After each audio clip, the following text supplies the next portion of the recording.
come to that bipartisanship in a second, but I just want to drill into the numbers. So as we were just saying, this gunman was 18 years old, under Texas law legally entitled to purchase these 2 semi-automatic rifles. No criminal record, no history of mental health problems. Matthew Lipman is the executive director of 97%. It's a bipartisan organisation focusing on gun legislation. He also used to write speeches for a certain senator, Joe Biden. Matthew, welcome to the programme. The NRA annual convention will go ahead in Texas this weekend. Former President Trump is headlining. In such close proximity to the school, so close to the event, it seems remarkable to a lot of people. But I must ask you, as someone who debates this in a bipartisan fashion, is there anything that could come of this meeting, this convention, or is it just going to be an impassioned defence of the Second Amendment? It'll be an impassioned defense of the Second Amendment, Christian. I could guarantee you that. But I also want to say to your audience that the NRA is weaker than it was a few years ago. And there's more money being put into gun safety and gun reform organizations than there is coming from organizations, the NRA and those types of organizations. And so that's been a bit of a change. So while the NRA is rubbing salt in the wound this weekend, there is more money going into groups like Everytown and others than there is into groups like the NRA. President Biden wants universal background checks. He wants a ban on assault weapons. But when he addressed this briefly yesterday, the only policy he seemed to mention was that he thinks he can get through an ATF directorate, so a database of who owns guns or who bought guns. That's a pretty modest step. But I guess he is scarred by a lifetime of trying to get gun reform through the Senate. Well, first of all, I admire the work that the president and his team do on this issue. They got hundreds of millions of dollars into communities to stop violence in those communities. That's an important step. However, it's not enough by a mile, right? So we talk about universal background checks. We talk about red flag laws. Those are being negotiated now in Congress. The thing about this is, so your audience knows, background checks already passed the House. It can't even get a vote in the Senate. So while 97% of Americans and 84% of gun owners support background checks, it hasn't come up for a vote. It needs 60, not 50 out of 160 to pass. And then we have red flag laws, which are supported, by the way, Christian, by many conservatives. Lindsey Graham, the conservative senator from South Carolina, introduced legislation on the issue. That's getting negotiated now. Am I optimistic that it's going to pass? I'm not. But those are the types of things that we're not going to go in the United States, Christian. We have 42,500 deaths from guns every year, right? Yeah. We're not going to zero, but can we make a difference and save some lives with things like that? Yes, we can.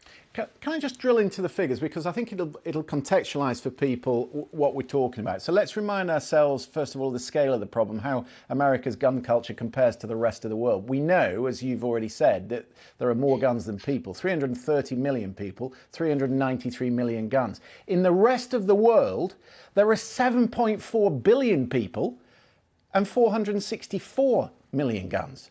The US also has the highest rate of gun ownership, so 120.5 guns per 100 people. Behind it, by a mile, is Yemen, a country that has been embroiled in civil war since 2014. So as Tom says, Matthew, whatever laws you bring in, you're not going to take 400 million guns out of circulation.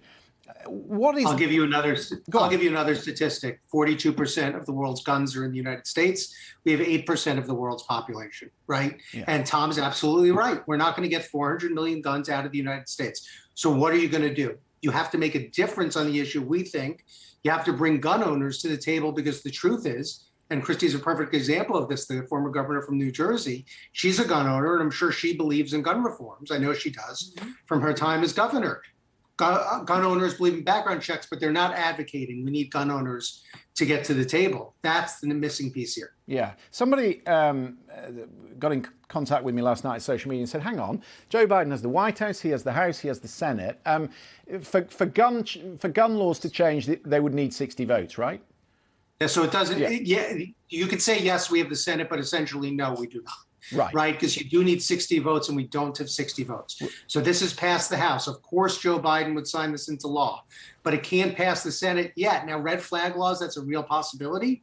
I don't know whether it'll happen or not, but what we do need those red flag laws. Does your audience, Christian, know what a red flag law is? Do you want me to tell them? Yes, please do. So it's an extreme risk protection order. So let's say it's my wife, who's lovely. Let's say I thought she was dangerous and shouldn't have a gun. I could petition the court to take away her gun. The police can do the same thing. In some states, the school could do the same thing. So for example, that shooter in Buffalo just about 10 days ago, that was a case where he threatened to shoot up a school. The red flag law existed in that state and it wasn't used. So another issue we have is that there are laws on the books that are effective that are not being used often enough. Yeah, right. So the Senate leader delegates this negotiation to Senator Chris Murphy of Connecticut, longtime campaigner because he's, of course, from an area where Sandy Hook is, Connecticut and Newport. There are 35 Republicans who will never vote for a red flag law, right? So I've been doing some simple maths, but you've got Susan Collins, Mitt Romney, Pat Toomey, Roy Blunt, Rob Portman, Lindsey Graham, Bill Cassidy, and perhaps the Florida Senators Marco Rubio and Rick Scott. That's 9.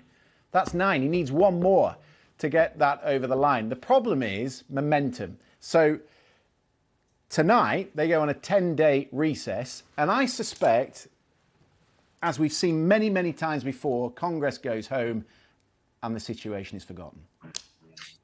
Very possible that that's true. There's some of the senators that you mentioned on the Republican side are in these negotiations, such as Cassidy, that are going on right now. It's very possible that's happened. You're right. But I'll tell you that between, for example, Buffalo and Texas, there were 10 mass shootings. I mean, these shootings go on all the time. And so one thing I would say to you is just because that we're going to be 10 days out from a potential vote, it's not as if the problem's going to go away. We're going to see more mass shootings. And then in a few weeks, the Supreme Court is going to make it easier to carry guns in more places. So this problem, unless Congress acts, unless gun owners act and advocate, this problem is going to get worse in the short term, not better. Lipman, we'll have to leave it there. Fascinating to talk to you. Thank you very much indeed for your time. Thank you.